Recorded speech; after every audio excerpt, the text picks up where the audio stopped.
to What's Up Kansas City. Today we have a very special guest and a friend of mine, Miss Kiva Gates. Good afternoon, Miss Gates. How are you doing? Good afternoon. How are you? It's a pleasure for you to be with us today. Okay. And it's a very nice establishment that we are here today. This is the Gates. Which one? This is on Linwood, Maine. Linwood in Maine. Yeah. Why don't you give our listening audience a little short bio on who is Kiva Gates? Well, my name is Kiva. The last name is Gates, and I have been in the business all my life with Gates Barbecue. It's a family business that was established in 1946, and my dad is the CEO and the president of the company since 1960. So I have been the person appointed to be the training director for RibTech, which is a facility where we train all of our employees. So that's what I do for Gates. I have 2 children, and I have currently just written a book. Very good. Now, I know that you're big on education and training, and like you said, you run the RibTech for Gates Barbecue in Kansas City, Missouri. Why don't you give our audience some of your gut feeling about education and training, because I know you're very passionate. Well, I am passionate about education and training because I think that all people should have a skill that they can turn into a business or turn into a lifelong opportunity to make money, since that is the reason to learn a skill in the first place. And so if we convert some of the children from thinking I can't do something into converting their thought process into I can do something, then when they retain a skill that would be helpful for them for a lifetime, instead of like the grandparents say, you know, you can take a person and give them a fish, or you can teach them how to fish. And I'm one of the people who would rather teach the children how to fish. And they don't have to be young children, they can be adults, because I teach a lot of adults. Now let me ask, what are some of your more complex issues in training? Well, complex issues are, you know, can be simplified with just the desire to want to learn how to do something and the will to carry it through. I think the biggest challenge is to setting a goal for yourself and just staying on track to achieve the goal. Now, in your training, do your participants set goals and tasks and whys and that type of thing? Oh, well, the facilitators, you know, set the tasks and the goals in a classroom setting. Because with Gates, we have training for the capacity for that student. So each student has a position that they have to fulfill by the training processes. And at the end of those training processes, then they should be able to fulfill the position that they're in the restaurant. Now, about how many persons have you brought through your training program? Well, and how long have you been doing the training? Well, I've been doing the training since 1980. And so you can do the math. But the thing is that I have a passion for it, and I have an MBA and working on my PhD, so it's all relative to educating people in order to have a life skill. So you also get training too by training the young folks and old folks. Yeah. I do, and you're never too old to learn. Sometimes the teacher can be the student, right? I'm always the student. I'm being the student right now. Is that right, Mr. Watts? I would hope so. I hope you understand that. Of course. All right then. Now, we're going to go a little bit further into some of the issues that we have in life. Okay. And I want you to tell our audience about your mindset on conversation. Conversation. Conversation is valuable. I mean, we communicate from conversation, and we can figure out and assess by asking questions. So conversation should be two-sided. It shouldn't be a person just talking, but a person also listening. Very good. Now that brings us to the next one. What about listening? Well, listening is just the opposite of talking. So if you listen, like the Bible says, which I am biblical, and I believe that the word is alive and true, is that you listen to what is being said, then you can retain the information and utilize it in a practical manner. What about engagement? In terms of conversation and personal development. We have to be, first of all, we have to respect the conversation, whether we agree with it or not. Right. We have to respect the conversation, and we have to respect the person that's having the conversation. So whether or not you agree with it, you can also learn by listening to the person. So therefore, you would understand what the person is intending with the comments that they're making. And you can have an open mind. You can ask the questions that are relative to why a person is saying what they're saying. What about clarity? Well, these are all philosophical, correct? Well, they're not philosophical. Well, yeah, they're philosophical. What about clarity when we're communicating? Well, I have one of these things where I ask a lot of questions, so it's no dumb question. Right. So if you're not clear, then you should ask the question. You don't appear to know the answer if you don't, because others are not impressed by you not asking the question, because most people in the room want to ask a similar question if you pay attention to the audience. So clarity, you would say, is pretty important. It's important because you need to ask the question. Right, so that you can have clarity on how to move forward. So you can have clarity on how not only to move forward, but how to be able to engage in the conversation. Or maybe to have balance. To have balance. Yeah, to have balance in the conversation. What about curiosity? Curiosity is one of those things where it keeps people engaged, and it keeps people enticed, and it keeps people interested. So you would want that. Yeah. What about what inspires you? My family, Okay. God, Okay. my ability to do the things that are asked of me, that inspires me. I am inspired by people who do well. Okay. I'm inspired by those around me who continue to do well. I'm inspired by good conversation, good books, good movies, good energy. I'm inspired by consistency, because I think that's the biggest thing that anybody can do to take them from point A to point B, is to be consistent. Very much, very much. Now, they say every great book begins with a question but ends in 13 chapters. And I understand recently you just wrote a book. So let's discuss your book. What's the name of your book? The name of the book is I Will Give You Rain. Is this a copy of it? That's a copy of it. Very nice cover. Thank you. Very nice cover. That's my niece on front. And it's a very interesting book too. Okay. Yeah. I appreciate that. Okay, why don't you tell us a little bit about it? Well, I Will Give You Rain is a thriller, and it's a suspense story about a woman that's was engaged and then it went awry. And so it goes through these turns about how she's going to manage to get through this situation, but on the other side she finds something even bigger than what she had hoped for initially.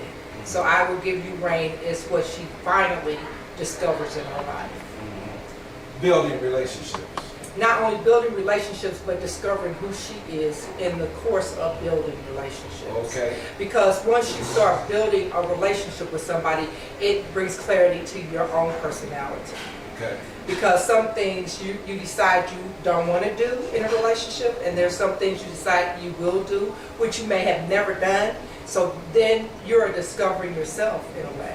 So would you say that's the same with a man and woman relationship, or with your children? Anybody's, of course it is, because I learn from my kids all the time. I mean, they're 24, 27, but I learn from them all the time. That's absolutely right. So it's not that I would put them off and say, I don't know what you're talking about, and so the conversation ends. It's more of getting an understanding of where you're coming from with the conversation and what we are supposed to accomplish from the conversation, and whether or not I am where I should be as a parent, listening to the child and discussing what is on their mind through the conversation. So I think you can pick yourself in terms of evaluating yourself through other people, because if you don't, it's like birds of a feather flock together. So if you have something in common with somebody, then you're going to spend more time with that person. If you have less in common with that person, then you will spend less time with that person. Well, tell us a little bit more about this book. What inspired you to write this book? Well, and the gentleman that's in this book, how did you come up with his character? Well, the characters in the book are expressions of my alter ego, because That's good. these are not people per se, but they are prototypes of experiences and people that I have met. And when you read the book, you will find out that you can associate some of these people that you think you know with the persons in the book. But like I tell people, just read the book. Don't try to figure out who is who. It's not about who is who. The message is what I'm trying to get across in terms of the experiences and the things, because the major character's name is Kelly. And so Kelly has a lot of my alter ego and a lot of my personality, but it's not me. So the other persons in the book are also people that I probably have met and I know, but they are not exactly those people. So it's a combination of personalities all put in a ball, and the characters have been defined and designed to tell the story. Well, what would you say would be like the biggest highlight in this book? Well, I can't tell you that. I mean, the biggest highlight would give away why, and then you're gonna have to go out and read the book. Well, that's very true. But I can tell you a little bit. Yeah. Okay, basically, the story is about a woman who is engaged, and then she is jolted by the fiance, and she never knows basically what happened to the person, and so she starts doing her own investigating. So it's about an investigation process that she goes through to discover some things that she didn't know prior to knowing this person. With that particular relationship. Yes. Yes. Now, that's very interesting. When you say your alter ego, explain that to the listener. Well, the alter ego is some person that you may have created in your mind, and that person is not necessarily you, but it has your same persona. It has those kinds of ways of doing things.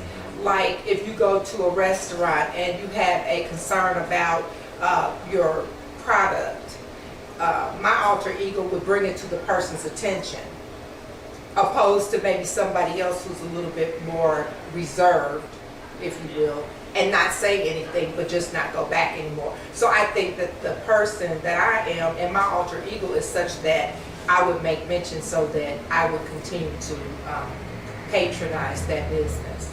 So that's more clarity for yourself. That's more clarity, exactly. Yeah, for you, but everybody's not like that. No, but this is what I'm saying about the book. That's my alter ego in the book, you know. And when you are growing up, you might have an alter ego of being a fireman, or alter ego of being a princess, or alter ego of being a queen, whatever the case may be.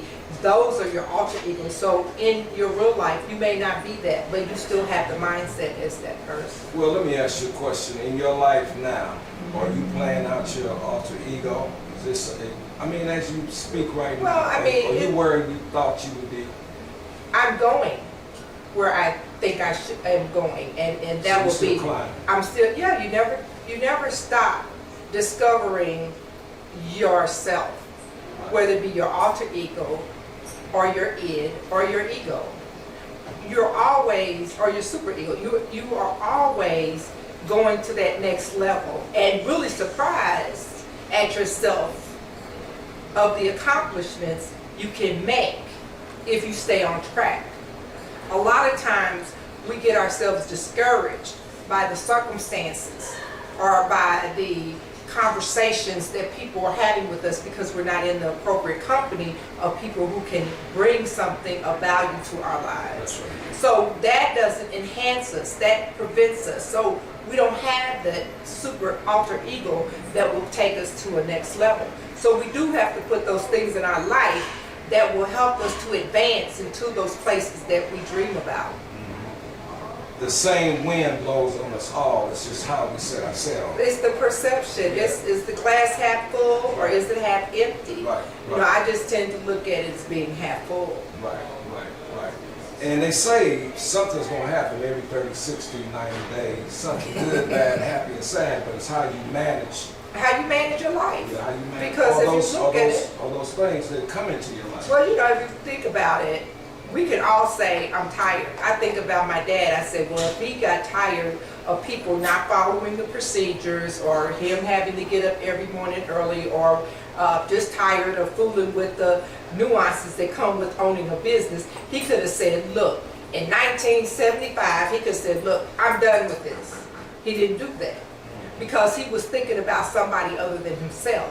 See, whenever we become successful in anything, we always have to make it a humanitarian thing. It cannot just be about me. So the book is to help other people to discover themselves, and that you don't have limitations on yourself unless you put the limitations on yourself. Because we're all going to be disappointed. We're all going to have things that happen to us in our life that we'd rather not happen to us. But it's the process of recouping from those things that bring us to another enlightenment that probably takes us to a successful place. Right. You know, we're going to have drama in our life. If you're going to live, you're going to have some And drama. you just got to manage that drama. Now, that book, this book right here, ladies and gentlemen, is called I Will Give You Rain, and it's by Miss Kiva Gates. Now, you heard it best today from Miss Gates, and she has a very great story. Facts tell and stories sell. This is an evidence of facts tell, stories sell. Documentation is better than presentation. So we got it at best today from Miss Kiva Gates, and you know it's a pleasure for you to be with us today. We look forward to having you back on our show when you write another book. Well, I have one in the works right now. I'm pretty sure you do. I do, and it'll be out soon. Right, and I wish you would encourage other people to watch this program. You send it out to your friends. What's Up Kansas City? It'll be on YouTube. Okay. And it's been a real joy for you to be with us today. Ladies and gentlemen, this is What's Up Kansas City, and it's the producer and the creator of this Cascade Sports What's Up Kansas City is Carlos Nelson. He works very tired. He's a very tireless worker, and we need to give him support and support this media that we have out there in the space for you to enjoy. But I just want to thank everyone for supporting us thus far, and I want to thank you, Miss Gates. Well, I appreciate for being it. on our show today. I appreciate you. Take time out of your busy schedule. Well, I appreciate you coming up here, and you know, we have to remind our listeners that the training that I got from Gates keeps taking me to other levels, and I just want to thank my family for being supportive of me throughout the years. And I'm at Gates, so by Gates. By Gates, that's a good way. Well, listen, ladies and gentlemen, years ago, I was taught by my Cub Scout master and reminded from my father continuously, to look sharp is to be sharp. And what's up, Kansas City? And thank you very much. Thank you.